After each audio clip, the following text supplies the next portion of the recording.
Oh, you are. Hello. It is Tis. Good day. Good afternoon. Good evening. I hope all are well. I hope all are safe.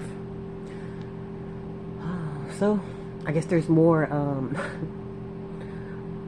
I guess you can call it Armageddon or quote unquote World War III, or I guess more war talk. And you'll think like, oh well. I understand that at a time such as this, people would rather have their tickled fancies or their fancies tickled, and they would rather have, oh, let's just talk about the good stuff or the good old day, oh, they want everything to be sweet roses and gumdrops. But if the reality is that there's shoot in the fan, then it's after a while it's like, okay, it's time to stop dancing and time to start getting the metal to the pedal or putting boots to the ground.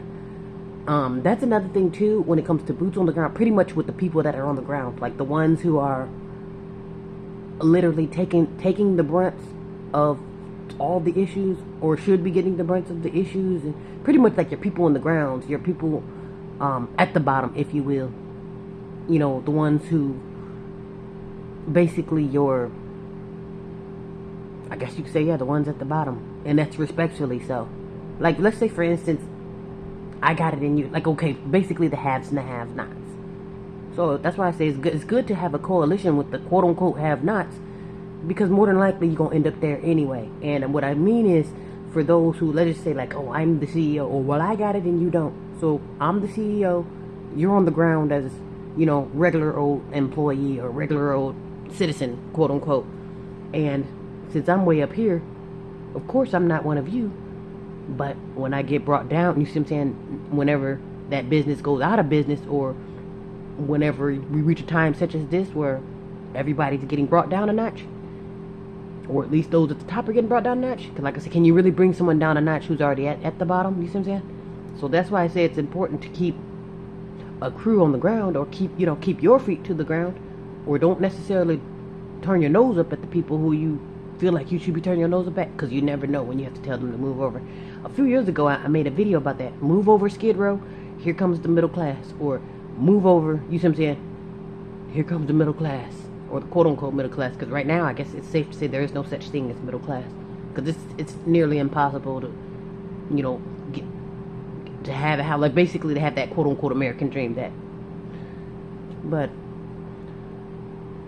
there's reasons why I say that, because literally as the quote-unquote top is becoming the bottom and the bottom's becoming the top, that's just going to look really crazy when I get brought down a notch and I get literally kicked to the curb, and the same people I stepped over told to get a job, you see what I'm saying, now I'm looking at them like, oh, I'm supposed to ask them to move over, you see what I'm saying? So, and speaking of that too, when it comes to, this is why I stress with the whole interracial dating, like I don't necessarily say that because I'm hating or because I am militant, is because when it comes to, again, a time such as this where there's rumors of race wars, at least with this particular war is going to start off as a race war, and then it spills as far as world war.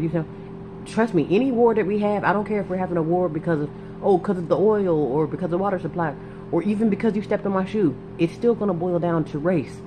Because even if race has nothing to do with it, this just has to do with someone knocking over my drink. Okay then. But when it comes to who's fighting for who and who's targeting who, you better believe that's going to be about race as well. Even if it starts off have nothing to do with race, when it's time to kill people, that your race is going to determine who gets put out of business, at least first. So I just don't understand how people could really sit around and trot around like all shit is sweet when there's an issue out there. There's a problem that you're covering up, you're justifying for, you know what I'm saying? So if that's the case, don't pretend like everything's sweet. So again, this is why I stress with interracial dating, because that chooses your loyalty. Because again, I can't say that I'm all for the Negroes, like, oh, I got my nigger fist in the air and Black Lives Matter, all that. Like I said, I got all of this stereotypical Black Panther stuff going on. But how would I look if I am doing all this nigger talk and behind closed doors and out in the open, I am in bed with Biden? And then another table's turned too. I'm the whole guy versus gal, or the gal versus guy, like with the whole, well, I'm gonna justify for being in bed with Biden because these black men and these black women ain't shit. You see what I'm saying? So instead of me saying that black men, black women ain't shit, and then Biden pretty much ain't nobody ain't shit, I'm just gonna talk about you. Basically, for you not being shit, that's the reason why I'm in bed with Biden. You see what I'm saying? And that chooses loyalty. You see what I'm saying? Even if I gotta justify and lie about it, that's why I say it's just not gonna look right in a day of war. We have this race war where niggers versus the world, or the world versus the niggers. We don't attack people. People attack us. Honestly, the only time we go into combat mode is when it's time to go up against each other. That's another problem that I have with niggers. Again, I can come at you, let you have it. I can do a drive-by on you for stepping on my shoe or for drinking my 40 or whatever it is. We have no problem. We will give each other all of the smoke. But at the same time and in the same breath, we'll absolve Biden and let you have it. You see what I'm saying? So basically, Massa can do no wrong. The oppressor that you're in bed with, male or female, they can do no wrong. But you can have all the smoke as a fellow nappy head. You see what I'm saying? So that's why I was saying, like, for most niggers, it's just... And with me, honestly, the reason why I get so frustrated, because I am actually true to this. You know, I start and finish with my people. Like, I would never... Honestly, for me, I have all justifications to be, you know, upset and frustrated with the Negro community, but at the same time, I'm like, I know for sure that I wouldn't use that for an excuse to run into the arms of Biden, you know? So I wouldn't have my complaints with my own fellow nappy heads, which I do. I have a million complaints, but to me, only thing I can do is tell you about yourself, and then we can bring awareness so we can work on it. Never will I let you have, oh, y'all niggers ain't shit, ain't no hope for y'all niggers are a lost cause. And then I go and climb in bed with Biden as if I won, you know, pretty much giving up. I'm gonna give up on you, but run to the quote unquote winning team. That's a cardinal sin. You see what I'm saying? So again, if I have a problem with the world, then that's what it is. I have a problem with the world. My people ain't shit, and you ain't shit. It's not no my people ain't shit, and now Biden gotta save me. No. That's not how that works. You can't absolve Massa while throwing me under the bus.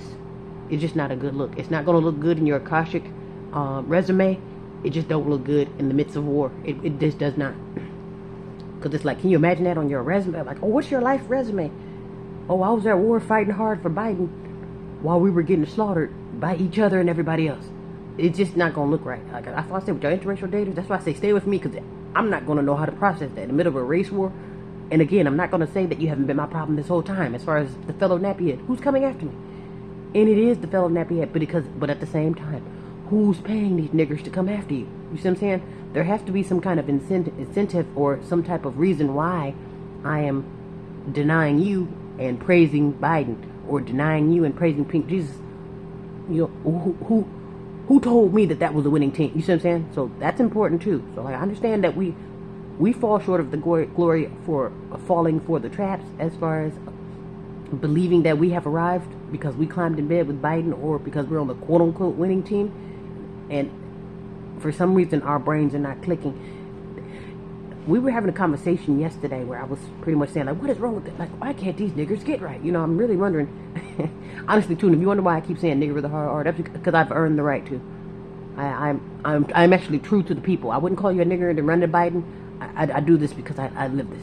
I have front row seats with the people. I'm actually living with people. I'm dealing with you, the fellow nappy heads, and I don't run to the winning team. Like I said, if y'all niggers are my problem, then I'm gonna talk about you until you get well. And if there's no hope for you, then at least I tried. So that's why. Now, my other people, they'll call you a nigger with a hard R and speed off, or they'll think about it, you know. But anyway, yeah, so it just won't look right in the midst of a race war, and like we're literally in a racist country, in a questionable world, and we're very uninformed. So with us being uninformed, like I don't recommend doing other stuff. But honestly, yeah, we were having a conversation of like,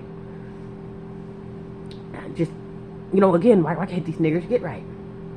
And again, that's just more like, okay, that's called due to lack of knowledge. And you'll think lack of knowledge, and we really don't know. It's like you don't know, or you don't understand that you've been at a brick wall, at this same brick wall for centuries, and it's like we still haven't did the U-turn. It's like we're still just running into that brick wall, running, and keep doing it century after century. And it's like you don't see that brick wall, or you really don't think, and it's like our mind, because it's like it's something. If you don't know you're at a brick wall, or if you don't know that you can say F all y'all and get on your own accord, even if there's still some fear instilled in there. Like it's still in the mind. Like, I'm gonna block you from knowledge.